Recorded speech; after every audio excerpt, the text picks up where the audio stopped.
Are you there? Hello?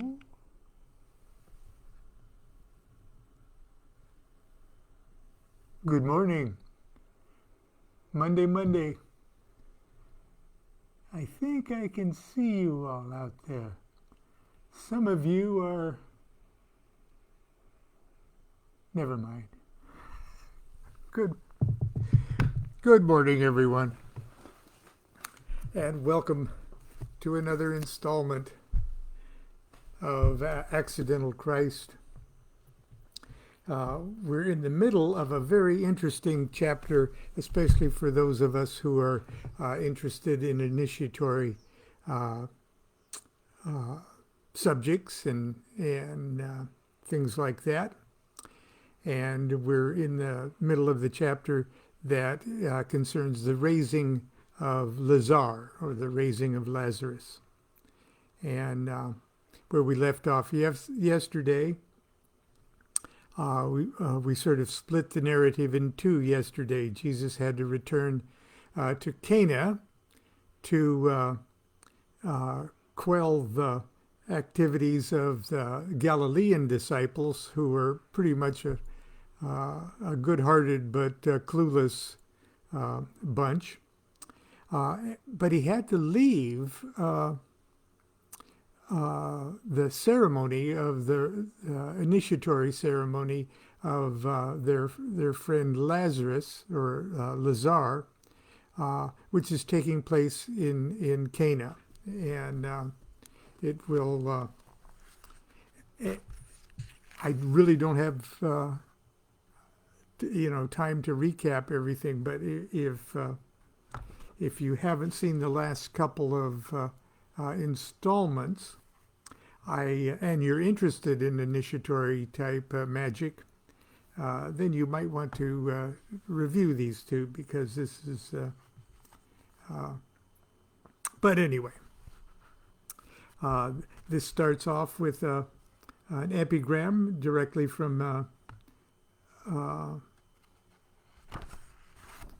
John chapter 2, verses 1 and 2. Now there was a man who was sick, Lazar, of the town of Bethany, the brother of Mary and Martha. This is the Mary who anointed the feet of Jesus with perfume and wiped them with her hair. The Lazar who was sick was their brother. And that's from John chapter 2.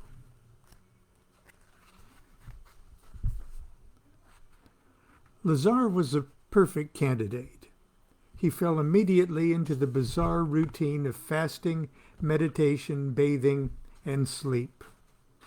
Jesus and Brother Apollonius, however, got off to a rather clumsy start.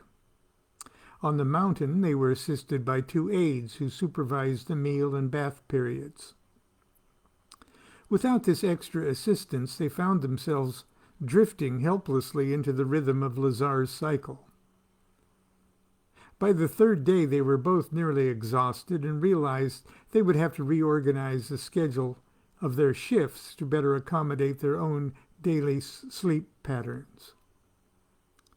The second week proceeded flawlessly. Jesus became totally absorbed in the ceremony and pushed the cares of the revolution from his mind. Twice during the week, Brother Apollonius had time to walk to Jerusalem to visit Martha and Mary and buy necessary items at the market. Late in the afternoon, on the 16th day, Brother Apollonius took it upon himself to seek out Brother Matthias in Jerusalem. To his great surprise, he found him meeting with Joseph of Ramtha and Ephron of Arbela. The four conspirators embraced like excited schoolboys. Then, realizing that Brother Apollonius was alone, Joseph of Ramtha broke the cycle and demanded to know where Jesus was. He is safe. He ordered the Galileans home, and we are staying with Lazar at the home of Lazar's sisters in Bethany. For over a fortnight, the good women have been lodging with relatives in Jerusalem, while Jesus and I Suddenly, Brother Apollonius realized how absurd his words were going to sound to Ephron of Arbela, who was not an initiate. While Jesus and I raise Lazar to perfect master. Ephron stared blankly at Matthias and Joseph of Ramtha, thinking at first he was being teased. What? Matthias asked sharply, not believing his ears. It's true. The procedure is more than half complete. I take full responsibility for convincing Jesus to officiate. The boy is most deserving. We all owe him so much in his future. Well, we all know he may never return to the mountain. Enough, Joseph of Ramtha said calmly. Obviously, Lazar has been tried by a lawful assembly and found worthy to undergo the supreme ordeal. It's useless for us now to debate the wisdom of the timing. The ceremony must continue, but I'm afraid it cannot proceed with Jesus as the meditation master. Brother Apollonius started to protest, but Joseph did not allow him to speak. Sit down, brother. These have been eventful weeks. There are things you must know. Caiaphas has suspended arrests until he determines actually who is really supporting him. The Dead Sea elders have for the moment ceased their vilification of Jesus until they decide who they hate more. Caiaphas, Herod, or the Romans. Herod has become mad with guilt and is now openly lamenting the execution of John. He's even hinting that he might support Jesus. He has issued an invitation for Jesus to come to Sepphoris to show him a miracle at court. This is wonderful news, said Brother Apollonius. Is not this chaos the dream world we dreamed would precede the ascension? Joseph laughed cynically. This is all happening 1 year ahead of schedule. Our alliances are not firm. Less than half of our confederates are in place at temple and court. And there are still many weeds that must be carefully plucked by the zealoters. But I do not understand why. For the next fortnight, Jesus can quietly continue as Lazar's meditation master. We plan to raise the boy at the community necropolis. It must be Jesus who performs the act. It will be seen as his greatest miracle. Joseph of Ramtha suddenly raised his hands to silence the two monks, stood up and turned to Ephron of Arbela with a smile. My friend, we beg your understanding. Would you be so kind as to allow these old religious fanatics for a moment to privately discuss the claptrap of our foolish ceremonies? I'm sure such a discussion would only weary you. Of course, Ephron said, discuss your tokens and secret words in peace. I could use a breath of midnight air. When Ephron was gone, Joseph's countenance changed to that of pure rage. You would defile the supreme right with a public display? Are you both insane? My lord, it will be exactly as upon the mountain. Brother Apollonius knew he could not match either the wit or wisdom of Joseph of Ramtha. Still, he was resolute in his conviction. No part of the ceremony will be compromised or revealed to the profane. Yes, the mourners will think the boy is dead. But in 3 days they will see Jesus, the heir to the throne of David, walk into the tomb and bring him back to life. When Jesus and Lazar emerge from the tomb, there will be no more talk of evil priest or smooth things, and the followers of James will certainly not witness him raise the dead. Joseph lifted his hands to his temples and ran his fingers through his silver hair as if to prevent his brain from exploding. Matthias only smiled and whispered, "Yes. Yes, Joseph. There can be no other way." Joseph said nothing but nodded his head, as if agreeing with some inner voice. Then he finally broke the silence and spoke softly with great deliberation. "Are you positive that a suitable tomb can be secured at the community necropolis?" "Yes, my lord, yes. If I have to purchase an entire acre, yes." "And if the boy actually dies, it would destroy the Messiah. All would be lost." "The lad is strong. In our years on the mountain, Jesus and I resurrected nearly 200 without fatality." Joseph rolled his head from side to side to relieve the tension in his neck, his mind weighing the many possibilities. Finally he announced, "Then the Jews shall see the Master raise the dead in Bethany. But I'm afraid someone else must be his meditation master until the resurrection day. Jesus must return immediately to Cana to muzzle his insipid Galilean disciples.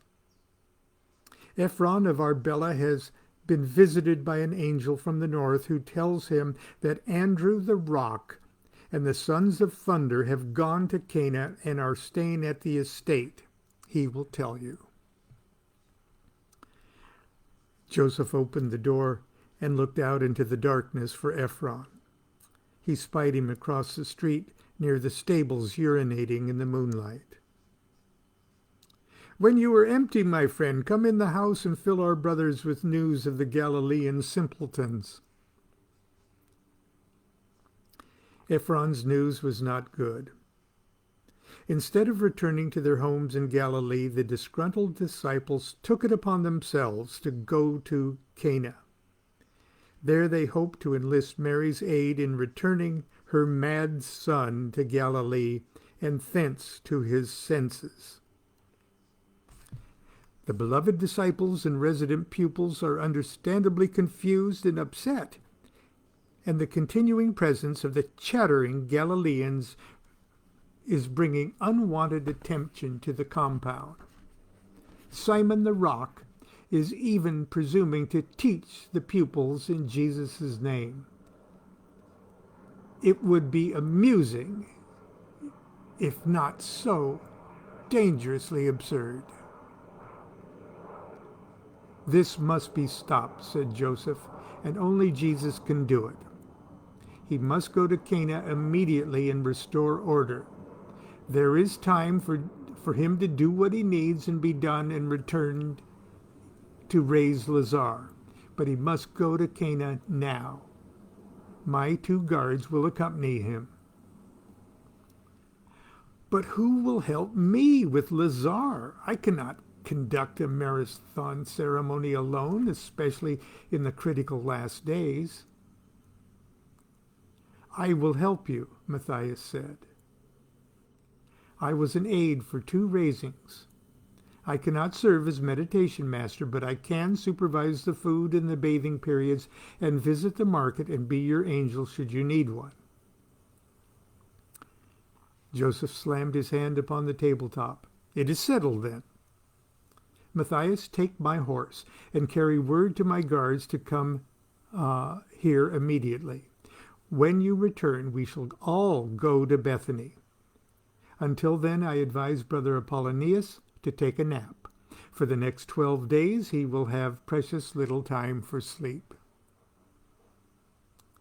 Brother Apollonius did not get much rest. Within 2 hours, he, along with Matthias, Joseph of Ramtha, and his guards, were back in Bethany. So as not to disturb Lazar's meditation, they met with Jesus in the stable. Jesus laughed and shook his head when told of the Galileans' behavior. Reluctantly, he admitted that he'd have to go to Cana to bring them under control.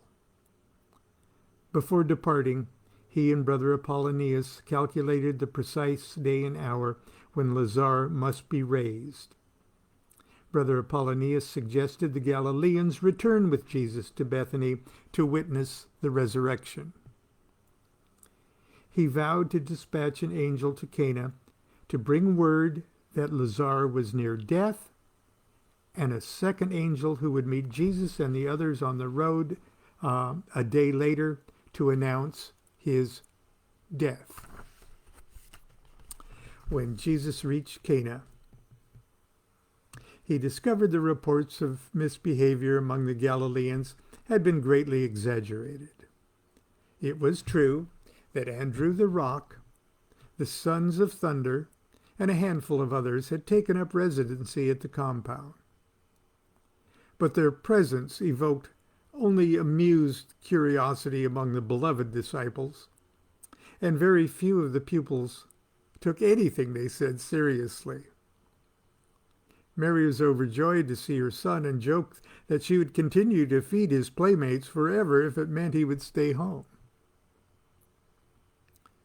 The Galileans were also happy to see their master and showed canine-like willingness to submit to his chastisement. But Jesus' mood had shifted. He was no longer inclined to torture them.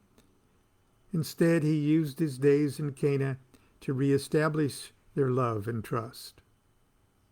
He even allowed them to be instructed by the beloved disciples and join the resident pupils in the daily meditation and exercise. When the first angel arrived from Bethany with word of the seriousness of Lazarus' condition, the entire compound was concerned, but no one more than the Rock, who feared he might have injured the lad during the fight in Bethany.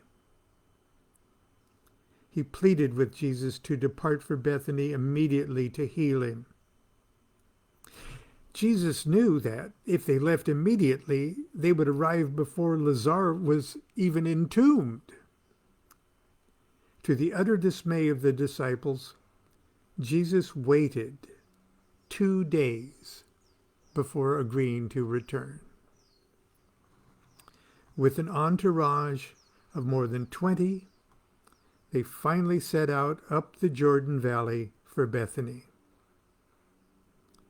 Early on the 3rd day of their journey, the second angel intercepted them with the news that Lazarus was dead. The disciples were devastated. Jesus appeared unmoved and declared Lazarus was only sleeping. They took little comfort in the words and looked to each other as if the master was slipping back into madness. At the speed the retinue was traveling, Jesus reckoned he would arrive at Bethany around mid-morning on the 3rd day of the burial. The resurrection must be late in the afternoon, but he would need time to meet with Brother Apollonius and learn the location of the tomb. Also, he knew he would have to confront Mary and Martha. He dreaded the thought.